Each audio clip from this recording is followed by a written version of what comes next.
Salut les gars, j'espère que vous allez bien. Aujourd'hui on se retrouve pour une vidéo particulière. Je vous laisse tout de suite avec la vidéo. Juste, j'espère que la vidéo vous plaira. Je l'ai concocté pour Halloween. C'est un ton plutôt posé, donc mettez-vous tranquillement. Prenez un petit soda, des petits gâteaux. Écoutez ça, c'est des histoires d'horreur. Une qui m'est arrivée, plus une que je raconte qui est arrivée à des personnes. J'espère que la vidéo vous plaira, je l'ai bien animée. J'espère que vous allez kiffer. Bonne vidéo à tous. Aujourd'hui, je vais vous raconter deux histoires.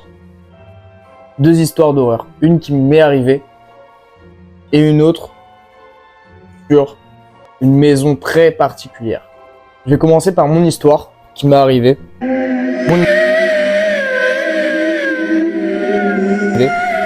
Mon histoire, c'est simple. J'étais avec mon ex il y a 10 ans. Il y a 10 ans, j'avais 14 ans. Et premier amour. Voilà, première relation, premier sentiment, etc. Et au bout de 3-4 mois, elle m'invite chez elle, je rencontre ses parents, etc. Tout se passe plutôt bien. Elle me dit, par contre, je te préviens tout de suite, j'espère que t'as pas peur des esprits, etc. Je suis bah non, j'ai pas peur vu que j'y crois pas. Donc y a pas de problème. Elle me fait oui, par contre, tu vas voir, ma maison est construite sur un ancien cimetière. Et là, je fais Huch ok. Je me dis ouais, bon, ça veut rien dire. Donc on va chez elle, avec cette idée en tête quand même que je vais dans une maison qui a été construite sur un ancien cimetière. Je trouve ça plutôt glauque, mais en vrai, pourquoi pas? Enfin, ça change rien, c'est des bâtiments, y a rien, y a rien. Et je rentre chez elle, etc. Tout se passe bien. Les 3-4 premiers mois quand je vais chez elle, il se passe rien. Donc j'oublie cette idée de cimetière, de quoi que ce soit. Et il y a un jour, faut savoir que sa salle de bain, sa porte de salle de bain ne pouvait pas se fermer en fait. Il y avait un jeu où en fait la porte cognait contre le mur, donc impossible de la fermer. Donc on était tous les deux, on était dans sa chambre, et d'un coup on entend clac. Et là on se dit bon, c'est la porte d'entrée, on descend. Peut-être ses parents ils sont rentrés, tout ça. Non. On se dit bah ok. Peut-être la fenêtre.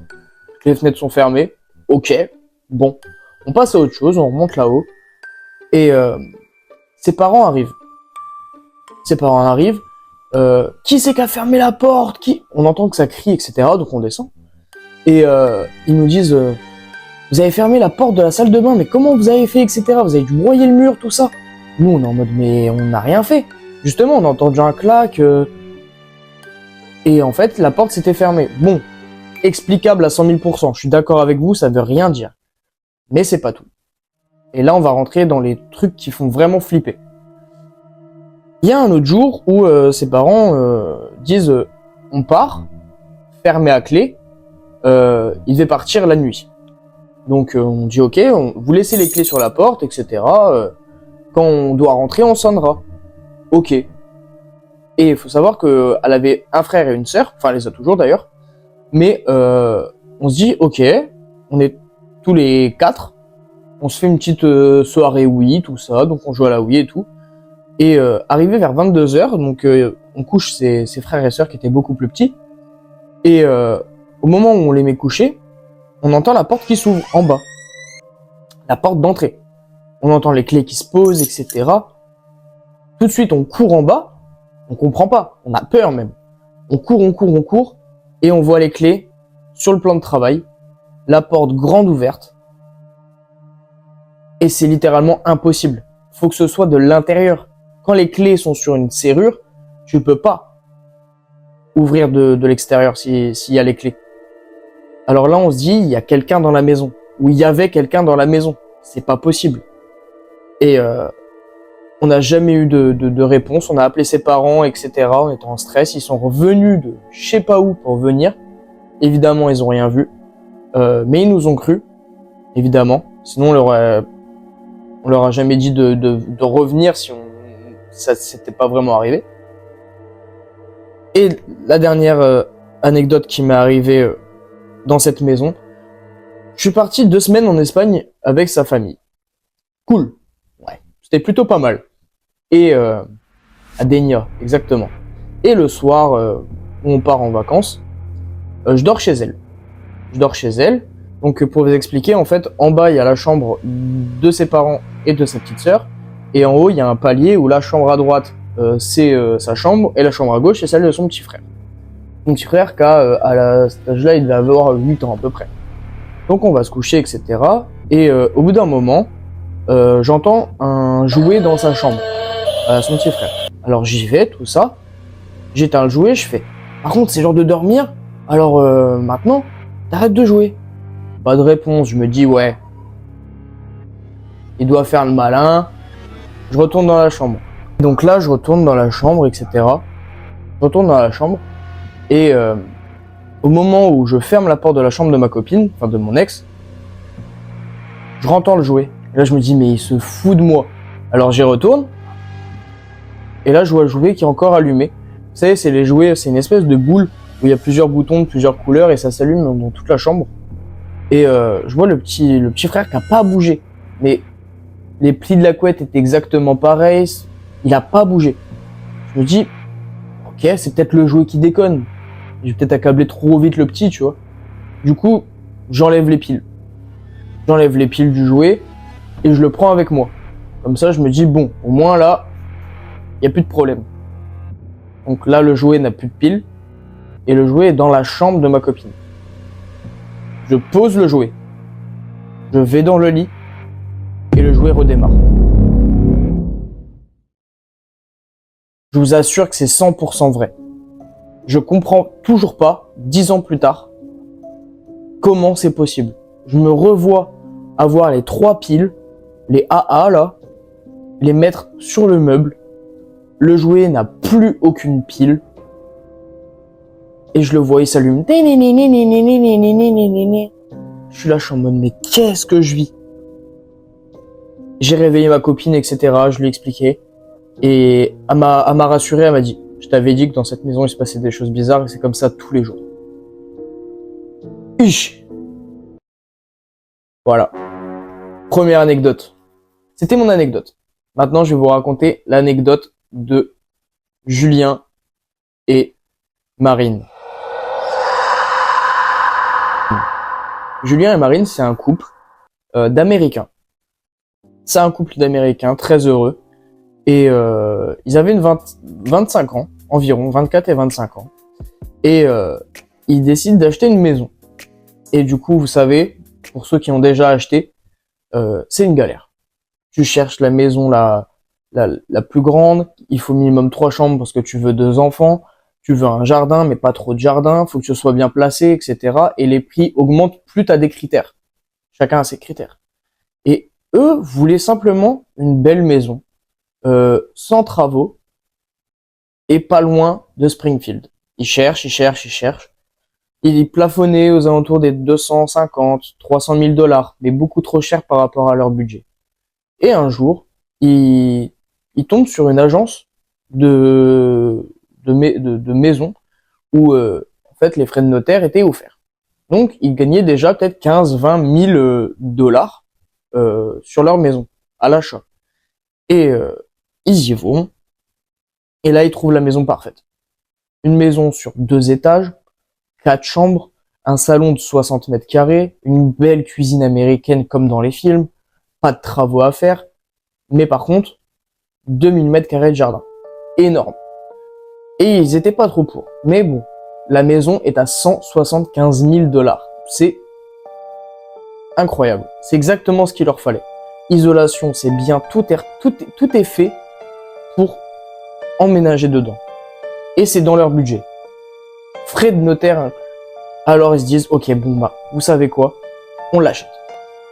Alors ils l'achètent, etc. Et vous savez, dans les films d'horreur, quand t'achètes une maison pas chère, il y a forcément une cave quelque part, ou dans le grenier il y a des cassettes. Mais malheureusement, non. Là, tout allait bien. Ils ont tout vidé, ils ont tout regardé, tout allait bien. Ils emménagent. Mais au fur et à mesure du temps, ils avaient l'impression qu'il y avait des rats. Alors les rats, c'est pas cool, mais bon, vaut mieux ça que des fantômes. Et ça courait partout, ça entendait des gros bam bam bam bam bam, comme s'ils roulaient, comme si... Enfin, ça vivait dans les combles. Ou du moins dans les murs. Parce que ça se faufile aussi dans le mur, etc. Et en fait, au bout d'un moment, ils appellent des dératiseurs. Ils mettent de la mort au rat, de la mort au rat partout. Partout, il y a des trous, partout dans les tuyaux, ils ouvrent les placards, etc. C'est inondé de mort au rat. Et en fait, au bout de 2-3 mois, les bruits continuent. Ils se disent, mais ça marche pas votre truc, en fait, revenez, trouvez ce qui va pas. Alors ils descendent à la cave, ils cherchent tout ce qu'il y a dans la cave, etc. Mais il y a rien. Il y a absolument rien. Et un jour, il y a Marine qui doit inviter des copines à la maison. Alors elle demande à Julien de partir parce que lui devait faire aussi une soirée de son côté avec ses copains. Donc il sort de la maison, il part, il est 19h30. Ses copines arrivent et ses copines sont très très joyeuses, très contentes d'être invitées dans la nouvelle maison de Marine.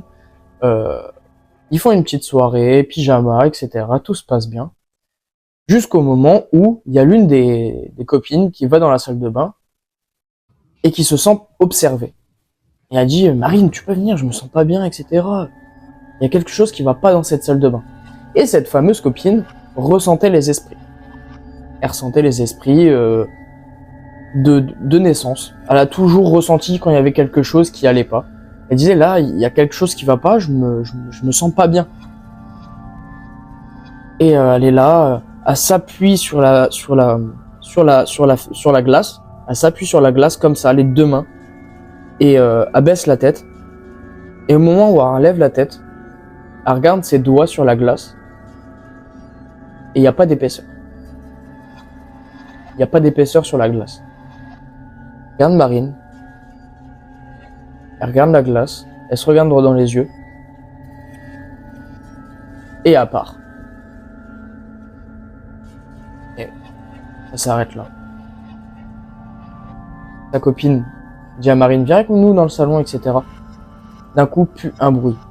Sa copine lui dit, écoute-moi bien. C'est pas une vraie glace. C'est un miroir sans teint. Ça veut dire que il y a quelqu'un derrière. Il y a quelque chose derrière, en tout cas. Il n'y a pas d'épaisseur sur la glace. C'est pas une vraie glace. Il y a quelqu'un qui peut nous voir. Et là, elle se dit, mais c'est les bruits de rats, etc. Donc, c'était quelqu'un qui vit dans notre maison. Et elle appelle Julien.